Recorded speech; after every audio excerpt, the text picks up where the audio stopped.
welcome. Okay, so with that, let's begin. Thank you. Okay, so we're going to call the meeting to order, and I welcome all the commissioners and our guests to our Parks and Recreation Advisory Commission meeting. And we'll start by determining if we're in compliance with the open meeting law. Are we in compliance? We are in compliance. Okay, that's good. And can you please call the roll for us? Chair White, excused. Vice Chair Schultz. Present. Commissioner Aker, excused. Commissioner Armenian, excused. Commissioner Asselin, excused. Commissioner Becker, Here. Commissioner Breer, Here. Commissioner Flamel, Here.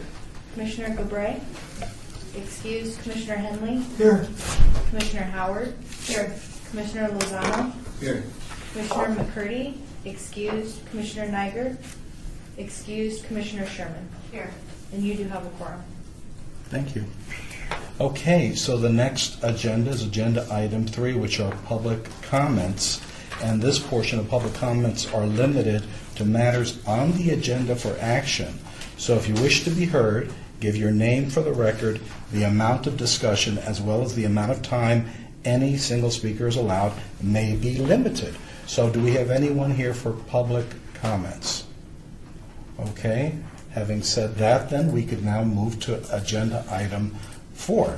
So agenda item 4 addresses the final minutes from the last regular meeting of November 6th. And everybody should already have the final minutes and should have had an opportunity to read those minutes.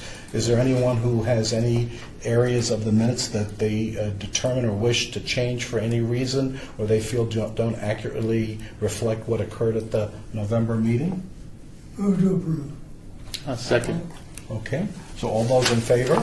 Aye. Okay, so consider the minutes from the November meeting approved by unanimous vote. And then we could move on, and we move on to agenda item number 5. So agenda item number 5 is discussion for possible action to name a new park constructed at West Gilmore and Cliff Shadows Parkway in Ward 6. And did I skip something? No, Ward 4. Okay, what did I do? It's Ward 4 now. I'm sorry. I always try to take possession of Ward 4 parks. That's what it is. I always said they're neighbors. They're neighbors, so I just want to grab that. Okay, Ward 4. You kept me honest. I couldn't take possession.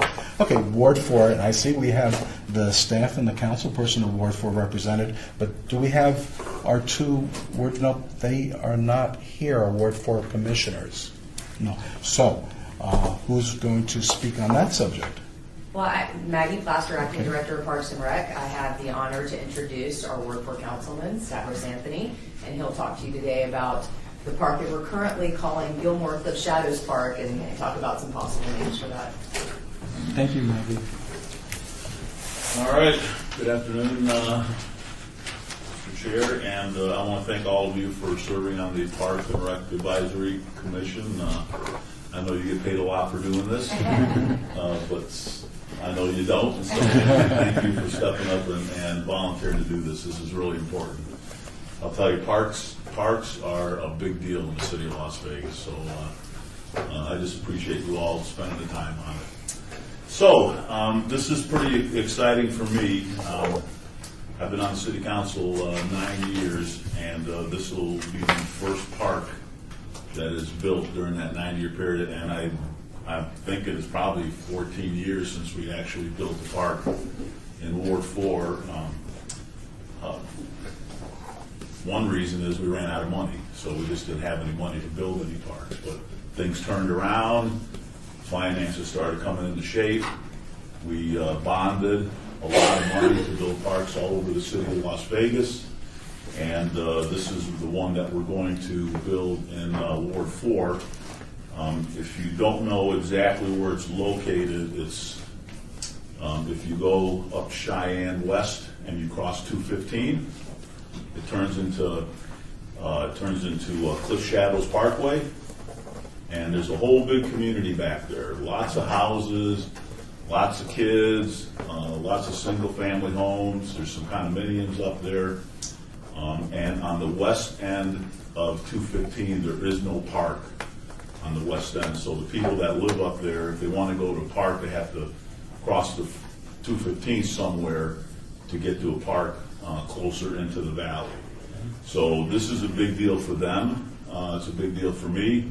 I'm really excited about opening up this park. Just to give you I don't know if you've seen a rendering of it.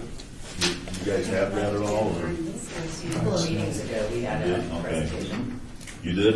Okay. Just a So short one, it was one of a lot of different projects. well, that's a rendering of it if you want to see it. It's right there. But this is it goes out to bid in November. Well, November's passed, so it's been out to bid.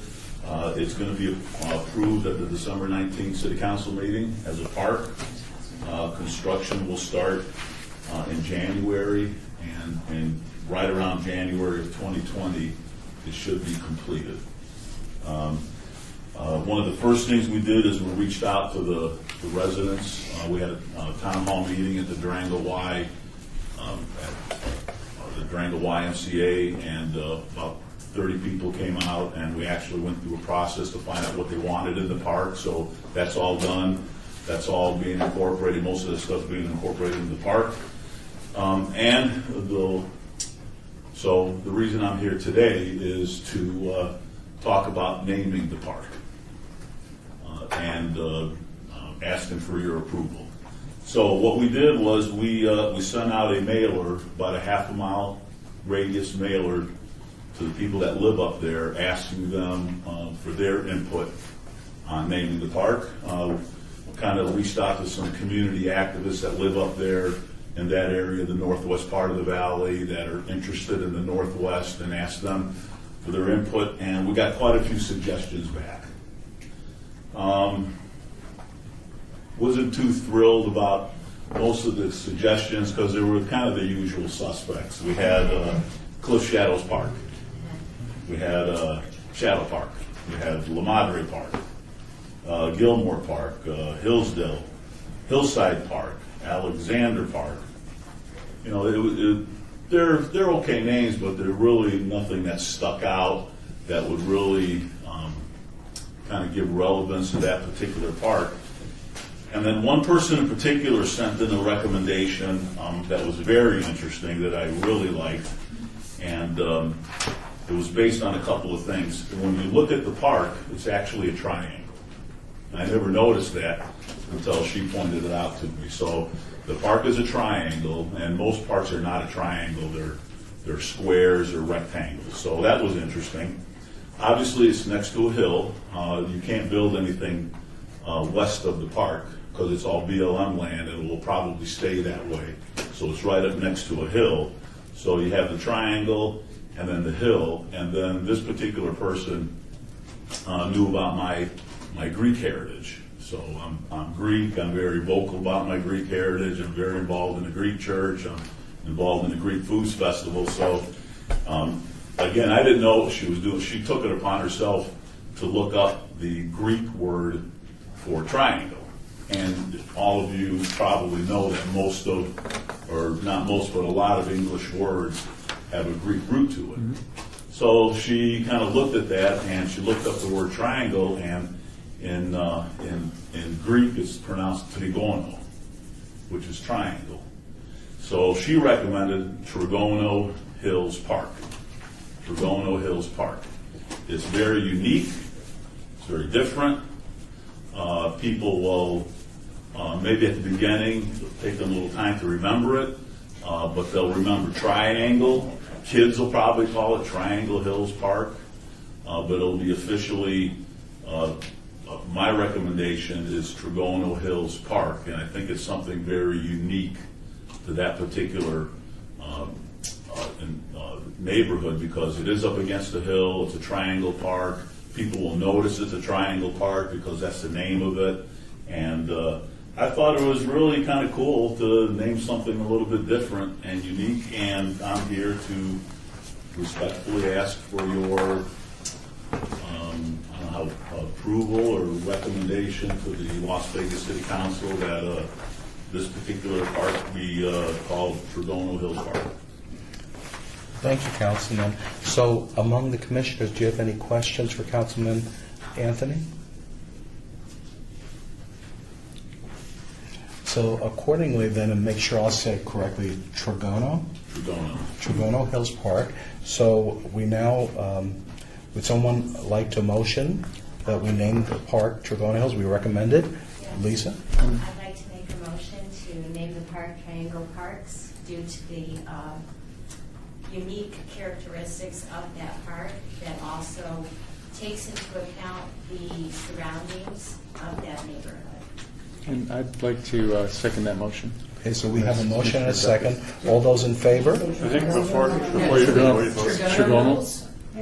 did you say, because you said triangle. Can we let the deputy clerk spell it exactly correctly? Yeah, It's yeah. It's Tregono. Trigogo. Tregono. Okay. Tregono Hills Park. Tregono Hills Park. Is that your motion? Okay, thank you. Second? Oh, He already seconded it. Okay, so all those in favor? Aye. Anybody abstain or object? Okay, consider the motion carried. Thank you very And we're much. going I to look appreciate forward it. to visiting that park when it's done, and that's January 2020. Yes. And we'll probably have an opening ceremony and all that. You will all be invited. Well, we'll look forward to it. Absolutely. Thank you so much You to should the come with the team Greek that's food done a good festival. job. We'll have some baklava. there you go. Taquitos, and tell my two Ward 4 representatives on the board we did it without them. Routine. We'll give them some credit There anyway. you go. Okay. Thank you very so much. much and happy Have a good night. holidays. Thanks, Councilman. Yes. Coming up with something so unique and bringing us something so special. Thank you. I'm sorry? You're talking about And in making, Ward 2, we have to Yeah. form a So in- recommendation forward to the council. yeah, so in the past, what we've done when we've named parks, we had one park downtown, the Pocket Park, and I know when we did that, I think I appeared before the council to make that recommendation. So I don't know if that's necessary anymore. That's been our past practice. Kelly, Parks and Rec, yes, what we'll do is I will get with the clerk's office and we will get it, if we can't get it on the first January council meeting, it'll be on the second one. And then we will need a representative from the board to make that recommendation to council for full So- council approval. That doesn't go on consent. No. So assuming that Malcolm can't make it, I'll be happy to do that. Would be joy. So, okay, very good then. Thank you very much. Thank Have a you. great And night. just a reminder to all of our commissioners that, and I'm guilty of this too, when you present or say anything for the benefit of the clerk, please announce your name and your ward, just as a good practice, hygiene practice, so we have good meetings. Okay, so our next item on the agenda is item 6, which is our public safety report. So we have a representative of the Marshal's office, and we're looking forward to getting our public safety report. And I think everybody should already have a copy at their place of the hard copy. Monster Burdett, Jonathan Burdett with the City of Las Vegas Department of Public Safety. I should apologize for last month. I believe we had an error and nobody made it. I was on paternity leave, so I couldn't so I apologize for that. A couple of our November 2018 statistics. We had a total of 85 arrests for the month, 133 citations, 64 warning citations, and 119 incident reports. Of those, 25% of arrests were narcotics or drug paraphernalia related. 16 were for park violations. 54% were for driving violations, and 20% were of the citations were for park violations.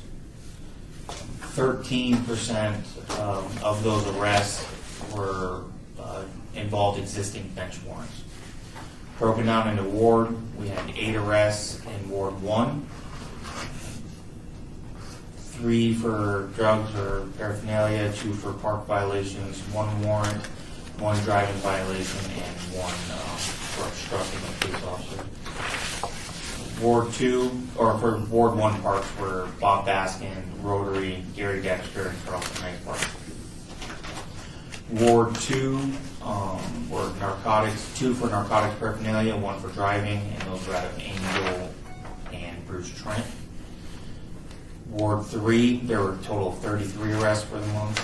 9 of those were for narcotics or drug or paraphernalia, 7 for park violations, 5 for driving violations, 4 for bench warrants, 3 for assault and battery, assault or battery, 2 for trespassing, 1 for obstruction, 1 for petty larceny, and 1 for pedestrian-related traffic offense. Most of those were out of Fremont Street Experience. 4 were out of Freedom. Justice Levitt had 4 as well. Hunter Circle Park had 3. 2 were out of the detention center. Mike Morgan Park had 1. Fire Station 4 had 1. City Hall had 1. Mayfair Place Park had 1. Rafael Rivera Park had 1. And Centennial Plaza Park had 1. At Ward 4, we had 2 arrests. Both were bench warrant pickups.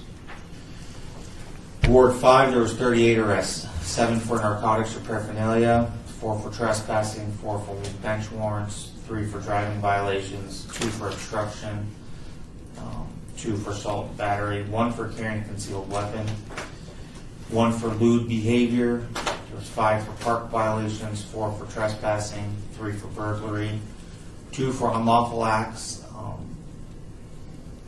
I'm assuming that's unlawful acts related to human excrement, but I might be wrong on that. 2 for lodging without consent of owner, and 1 for human excrement and 1 for tampering vehicle.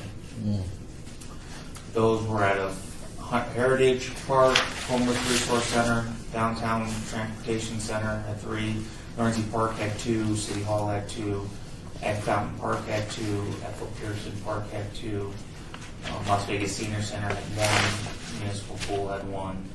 The Variety Early Learning Center, which is located inside of Guernsey Park, had 1. Chuck Meeker Sports Complex had 1, Natural History Museum had 1, Beacon House had 1, and James Gay Park had 1. At Ward 6, there was 1 arrest for robbery. Robbery with use of a deadly weapon, and that was at Centennial Hills Park. I didn't even know. Oh, I just said good job for being here. I was actually involved in that arrest. We caught right after it happened. For all wards, November includes a merit events where Deputy Marshal's unit was able to participate as part of their ongoing community-oriented policing efforts, which include the Gobble Gobble Give, Las Vegas Thanksgiving Classic, Cranberry Classic, and Coats for Cookies, just to name a few. Deputy Marshals routinely work alongside LVMPD in order to secure the homeless corridor as part of the multi-agency outreach resource engagement team, also known as the MORE team.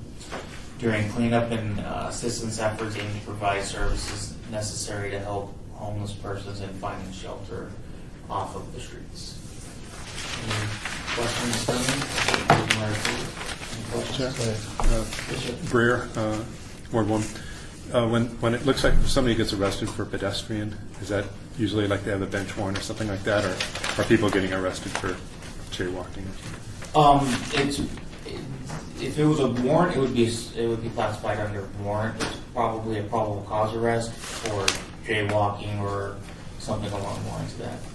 Which a lot of times, so if we stop somebody for jaywalking, and they also have drugs or a pipe on them or a warrant for another offense, and we transport them, we additionally charge them for the reason why we stopped them. Okay. So it could be that they were just arrested for jaywalking, or it could be that they were contacted for jaywalking and arrested in addition to another offense that was discovered during the stop. Does that answer your question? Yeah, I just want to be sure I use a crosswalk. Yeah. Well, Nevada's pretty high, and especially Las Vegas Valley is pretty high in related deaths. So it's actually a problem that we try to deter. Use the crosswalks, press the button, wait until it says you could go, and then go. So, Commissioners, any other questions or concerns? So I have something. So did I hear correctly that you were not here last month because of paternity leave? Yeah, I So had a baby. what is the baby? What's the sex of the baby and the name? I had another daughter, so she would be a 2 for me now, and her name is Gia. Congratulations. That's wonderful. Congratulations. Healthy baby, Yeah, that's really good. It's an excused absence. Thank you. Thank you. That was good. Thank you. So I think with that, then, that will conclude the public safety agenda item 6, and now we're ready to move to agenda item number 7. So agenda item number 7 is report by Jerry Walker, Operations and Maintenance Director, regarding temporary closure of Clark County Road 215 Beltway Trail. Well, that affects all wards. Welcome, Jerry. Jerry Walker, Director of Operations and Maintenance. I want to run you through a few issues we're working on. One thing I thought you should be aware of that came to our attention very recently. Howard Hughes has a sewer line project, I believe between Far Hills and Summerlin Parkway, and so the CC 215 bike trail will be closed from December 3rd through, let's look it up here, I believe December 3rd through March 1st. In case you get calls regarding that, that is a fairly extensive closure. However, they have to go 20 feet deep for sewer line up there. It will be a huge trench. There's not that much right of way, and there's really no way to bypass it. And again, if it's a bike trail that needs to be asphalt, they'll be trenching right next to the asphalt. And so, we did look to see, March 1st, we did look to see if that was something we should question. Howard Hughes is pretty much a stand-up developer. They don't waste time or take closures that they don't need, and so they get things done. And so it appears to us to be a reasonable closure for the work they're doing. I don't have any say over it anyway, but we did check on it. I thought I'd let you know. We have completed project at Huntridge, and so we've had Huntridge closed now since the middle of October, and so we did a turf reduction project. And we did put in for reimbursement from Water Authority. We'll get that reimbursement, and that pretty much paid for the project. So we had trees around the perimeter of the park, and they were had a lot of root concerns to us. They were high traffic areas based on leisurely use of that shady grass, and so we felt it appropriate to mitigate any trip and fall hazard concerns there. And so we killed the turf, redid the irrigation to feed from the spray system for the grass to a drip system for the trees. We did that underground because we have a lot of damage to our irrigation in that area. We then put in a chip rock along with some large deck-reaper rock around the root areas to address the trip hazards. And in accordance with the Water District requirements, we put out 162 plants. So I think it looks better. It looks much cleaner. I think it'll make for better use of the park. And so we planned on opening it up again last week. We had a little delay of delivery on a rock, so we didn't finish till this week. In the meantime, we've also, after meeting out there with the city attorney and Maggie, we reviewed options for the children's play area there, and that Maggie's processed the paperwork. Is that already approved? It was approved by council. It's been approved by council. That will be a children's park. And so the north end of the Huntridge Park will be a children's park. And to better secure that, I will be installing fencing around it. And so we're going to keep the closure in effect at Huntridge. And I'm going to go into my concrete contractor in January and put out a continuous mow curb around that, which will also serve as a footing for me. We are buying the fence in pieces to make this cost effective. I've got a fabrication crew. They will go out there and install the fence, and then they'll install gates at that area, and then it'll be posted accordingly.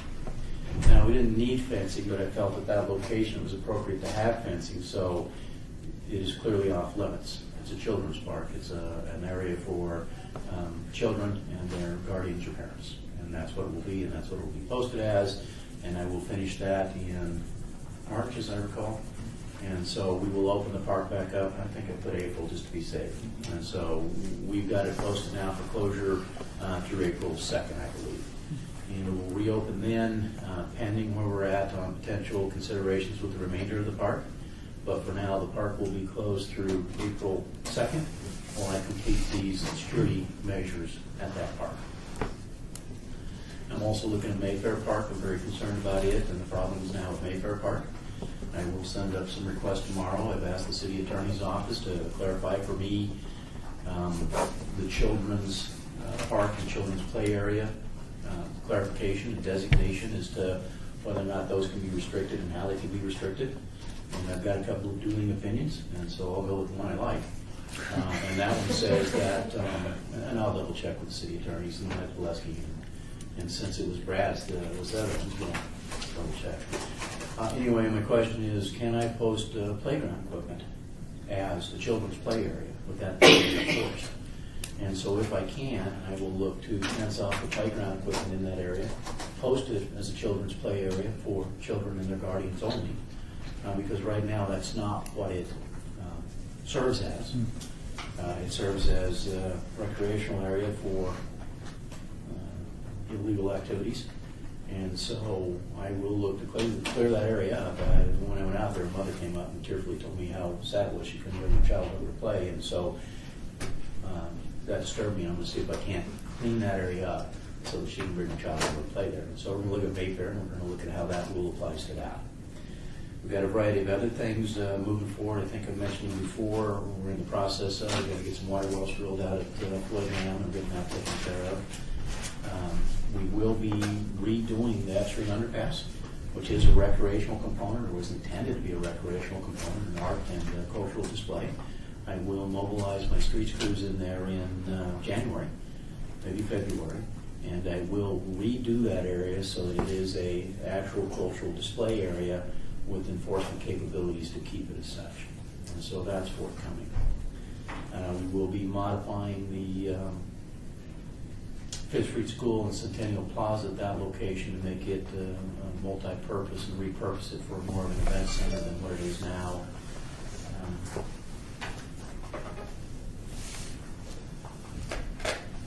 We're going to be doing the Rainbow Walking Path, doing some trees there. I've just completed a bunch of security improvements around the Wallapai Trailhead on the basis of citizen complaints and criminal activities in that area. We will also this year be doing the Bruce Tramp Walking Path, and we'll be doing some tree root mitigation at that location. We've got a bocce court repair bunker. We've just installed a pickleball bulletin board at Durango Hills as requested by the pickleball users. We'll be doing some tree planting at Roberta Johnson along with F&D streets.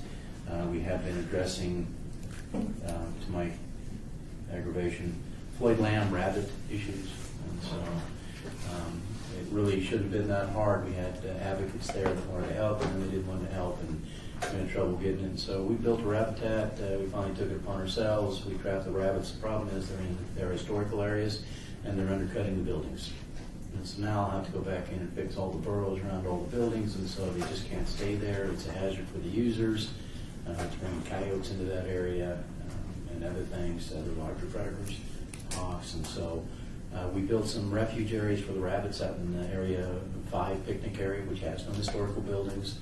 We've trapped 50 rabbits in the meantime, had them spayed and neutered at Lead Animal Shelter, had them tattooed in the ears so that we would know which ones were which, and we've hauled them over there. And so we're trying to, the rabbits are very cuddly. They are raw at Floyd Lamb Park. People do like them. They like to feed them. They have a strong advocacy group, and that's all good and well. We've relocated them there and hope to establish this kind of amenity colony at that location. We're working towards that. Still working on getting back to the park condition assessments. My apology, Larry, I didn't get back to you. The city-wide is making a push on these illegal trespass issues, and that's taken a great deal of my time. We also have a bunch of parks and grounds maintenance going to get hit pretty hard in the budgetary issues, and we'll bring forth for your reviews and considerations what service reductions I'm looking at to accommodate those budget restrictions. So that'll be forthcoming. I do need to finish up on condition assessments, hopefully get back with that before it gets hot this year. And so hopefully this spring, because I want to baseline all of those, as FY20 will be a service reduction year. Commissioner Sherman? I have 3 things, and I just wanted to get some information. I was wondering if you could elaborate on the complaints that you got from residents near the Wallapai Trail. And I was wondering if you could clarify, is Mayfair the little park that was recently redone next to the fire station? And if there's any correlation there between that location? And then I was also curious to know if the residents that have been, coming to our meetings for about a year or so regarding Huntridge Circle were involved in the decision-making for the changes of Huntridge Circle. With respect to the Wallapai Trailhead, bathroom was constructed there here recently. There is a storm drain tunnel, two of them, two box structures, 12 by 12, that run underneath Alt at that location.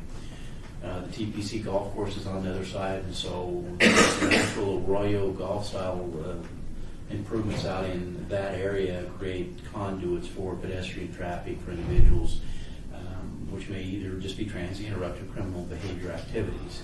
The neighborhoods in that area suffered a series of break-ins, and the residents were quite upset and felt that that drainage structure and the new bathroom were creating to the criminal problems in their area. And so we went out, we listened to them. I understand the neighborhoods and keeping safe on your backside. Wallapai Trailhead does open directly into that neighborhood.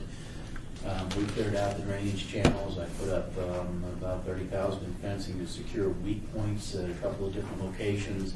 I chain link fenced off the entire structures. We worked with Metro Area Command to make sure everything was clear. What else did we do? We put up no trespassing signs so that Metro could enforce out there, because previously they weren't. There were no Metro or no trespassing signs, difficult for them to enforce. Maggie had the operating hours closed reduced from 11 p.m. to 8 p.m. And my recommendation is we don't change that this summer. We're right in people's backyards. I don't think we should have the park open past 8 p.m. anyway.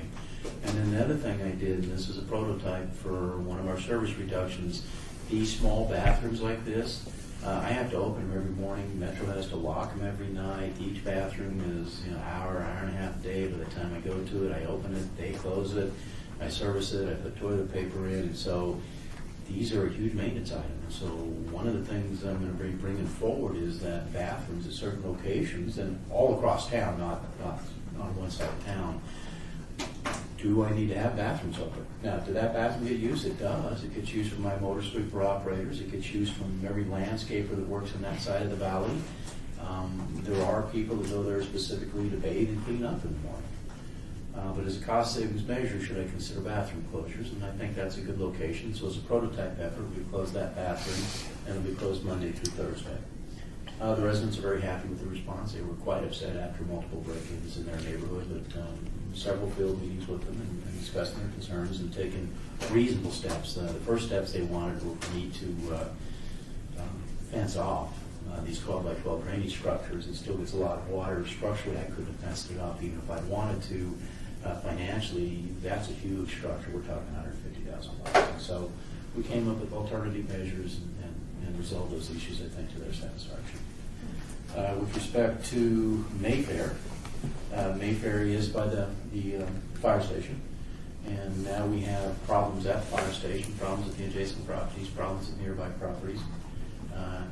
Is that associated with the Huntridge closure? It could be, but I think it was prone to these problems anyway, and I think what we need is a better thought of how do we protect our parks. And so I intended to segue into this discussion in January after I got past my right-of-way issues. Well, Mayfair's came up, and now it's time to start the discussion. So we will join with the criminal side of the city attorney's office and Maggie and Lieutenant Adams at Public Safety.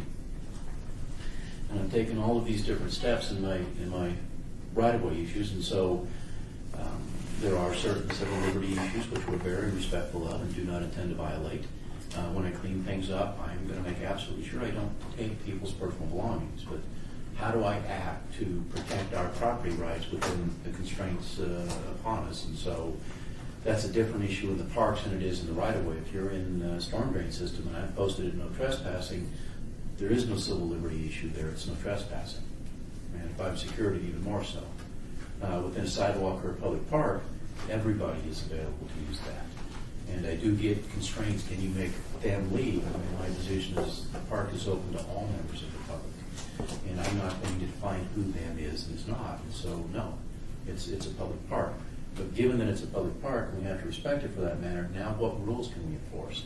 And we should be able to enforce the operating hours. That should be an easy one.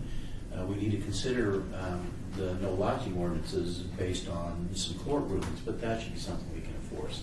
If we can enforce these playground issues, that would be a good thing. Does it help by maybe the operating hours? And so where and how do we protect our parks?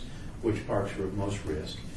What security issues does Metro need us to, Metro or Public Safety, trying to deal with Metro and the right-of-way issues so that we can save public safety for the parks issues. And so, for instance, bushes are very problematic for Metro, for the marshals.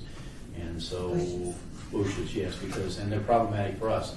The large bushes that we've historically planted in our parks then form a screen wall. And so that's where I find my drug deals. That's where I find my encampments. That's where I find my biohazard waste. And so maybe I should be cutting shrubbery down. Maybe we shouldn't be planting so much of it. We will include Public Works in that discussion. And so how do we design our park for the future, given the circumstances we face? There's a picnic pagoda at Selby that I've been wanting to take down, and the gang members gather there. And it's nice that they're in one part of the park, but it's not nice for the lady that lives on the other side of the wall and 5 feet away. And so we really need to revisit that pagoda. And then the marshals have trouble with line of sight, especially at a park like Doug Selby. They want to be able to see. They want to be trying to look through bushes. And so their rule is no bush should ever be more than 2 foot tall and no tree limbs less than 7 feet off the ground. And so as we go through, I need to accommodate them on that. And then where we have escape routes. And so again, Selby's another where everything wasn't fenced off. And so is it good to fence that off? Does that help? If it does, then by all means, I'll fence it off. And so those are the leisure-included items we'll be looking at. With respect to Huntridge and those changes,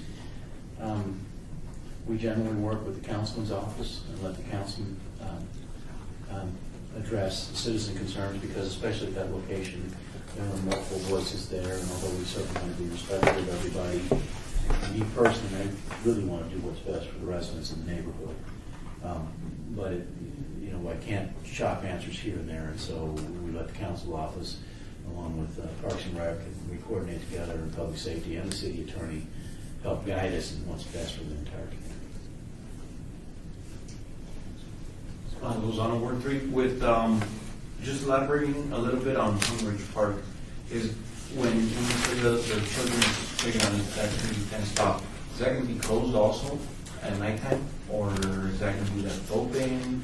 I'm going to put the gates on it. Again, and so DPS has to lock. We have 77 parks now, so they spend a huge amount of time every evening locking parks. As to whether or not they should lock that, I don't know yet. I'll put the gates on in case we decide it should. What I really want is that, because there are hiding spaces over here and over there, I want that if you're in there illegally and the marshals walk in, and so where the sidewalk comes up on the south side and goes in, I'm going to leave openings, gates at both locations, probably 10 foot wide. Last thing I want to do is trap anybody in there. But I want anybody that's illegally in there shooting up drugs to have to come out past the marshals. And so that's why I'll be fenced off. If I didn't fence it off and I posted it, then it would be that much more difficult for the marshals to enforce. Because now people would just scatter, run across Maryland Parkway and create hazards that way. And so I really want to secure that area and make sure it's available for the citizen or proper use of the playground. Thank you. Other commissioners, any questions or comments? Okay. Well, thank you so much, Director Walker, for giving us a very detailed report. It sounds like good progress is being made under difficult situations. We're making progress, and hopefully I'll have a more coherent report for you next time, kind of stretched out a little bit. Thank you so much. Thank you. Thank you.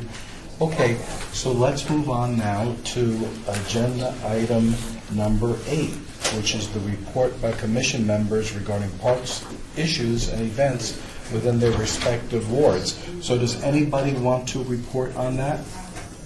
Any of the commissioners want to report on what's happening in their wards during the holiday season? Okay, well, okay. I will report a couple things in Ward 6. Okay. Oh, I'm sorry. Gotta speak up, Mike. Go ahead. Handling Ward 2. Just wanted to share a couple items. Citywide items. At the last meeting, Maggie mentioned the Las Vegas Downtown Open Space and Trails Master Plan meeting. I didn't get a chance to attend that, but I read the article in the paper and it's very interesting. I'm wondering if we could get someone from city staff assigned to the project to, at the next meeting, come in and do just maybe 10 or 15 minutes on where the project is, where it's going. We can definitely do that. Yeah, I think it'd be very interesting. That was was that September? Because I attended that. That was, There were two. oh, it was the second one, okay. And then, I didn't bring the article, but if you saw in the RJ back on 11/21, the paper did an article on the Trust for Public Lands and the REI Urban Outdoor Access Analysis. And it took a look at all the major urban areas in the United States and ranked them according to citizen access to public spaces, trails, parks, and Las Vegas Valley, specifically the city of Las Vegas, North Vegas, and Henderson, ranked extremely high as far as accessibility. So it's working. And I thought it was a front page article in the paper. It's really good. I just want to call attention to that.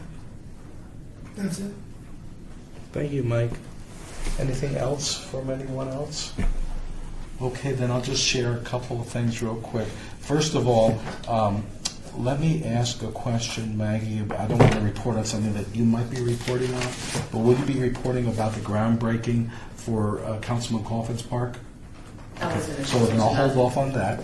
And then the other thing is, since it's Christmas season, and Ward 6 always has fun things during Christmas in the park, so at Floyd Lamb Park, there's going to be a Santa interaction Fridays, Saturdays, and Sundays, I think several weekends. So if you want to bring your children, or you know people who have children and they want fun or whatever, that's the place to go. And they're going to give a toy giveaway on December 15th, and the event is Friday from 5 to 7, Saturdays 2 to 7, and Sundays 2 to 6. So it's just fun, and the councilwoman, and she really is a great hostess. She's the hostess with the mostest.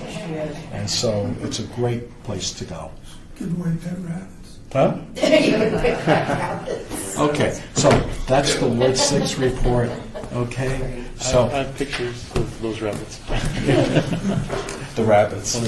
I want them to come to my neighborhood because these rabbits are like, I call them atomic rabbits. They're so large. And I just, when I go out there, I say, get out of here, because they're eating everything. Jeff Boyle from house to house every day. I don't know where he came from. He just appeared one day. Okay, then let's move on to the report by our acting Parks and Recreation Director, Maggie Plaster. Thank you. We have two groundbreakings coming up. We have the one that you alluded to for the Las Vegas Wash Park. It's going to be next Wednesday, December 12th. Councilman Coffin has announced that he won't be running again, and so we have quite a few events in his park since he's ending his term. This will be the third one that I've done in the last month or so. So it's at 4480 East Washington Avenue. It's a 7-acre park, and it's going to have a synthetic soccer field, a splash pad, a basketball court, 2 pavilions, a swing set area, and walking path. So please come to that if you're able to next Wednesday at 10 a.m. And then there's also a groundbreaking for Alan Beck Memorial Park. This is in Sky Canyon. And the councilwoman has been very involved along with the Sky Canyon master developers. That's Tuesday, December 18th. We don't yet at 2 o'clock. Thank you. It's at the corner of Fort Apache and Iron Mountain Road in the far northwest, and it's been named after Officer Beck, who was tragically killed in the line of duty on June 8th, 2014. It will have 2 natural turf soccer fields, a basketball court, a splash pad, restroom, picnic pavilions, and 2 playground areas. And then just one final announcement. I'm sorry, before you go. Sure. So the Alan Beck is December 18th at 2 p.m. That's right. I will send out once that I got a tentative at the museum today. Fort Apache and Iron Horse. Right? Yeah, Iron Mountain Road. Yeah. I will send that out to everybody once I get it official from the council office, for a time and everything. And the Washington Las Vegas Wash Park is December 12th at 10 a.m. You've got it. Okay, thank you so much. And you had one more thing? Just one more announcement that there will be no meeting in January just due to the New Year's holiday, and we'll reconvene on February 5th. And at that meeting, we'll discuss the 2019 meeting schedule and who will be the chair and the vice chair. And we'll also bring a presentation on the master plan. February 5th will be our next meeting. That's right. Okay. Thank you so much. Thank you. Yes. Okay, so then that takes us now to agenda item number 10. Did I miss anything? Agenda item 10. Okay, citizens' participation. So this portion is for public comments. During this portion of the agenda must be limited to matters within the jurisdiction of this commission. No subject may be acted upon by the commission unless the subject is on the agenda and is scheduled for action. If you wish to be heard, give your name for the record, the amount of discussion on any single subject, as well as the amount of time any single speaker is allowed, may be limited. So as I look to the audience here, does anybody have any public comments? Okay. Any public comments? Okay. So with that said then, that then concludes agenda item 10, and agenda item 11 is adjournment. And with that, I wish everybody a Merry Christmas, Happy Holidays, and be safe. And be safe.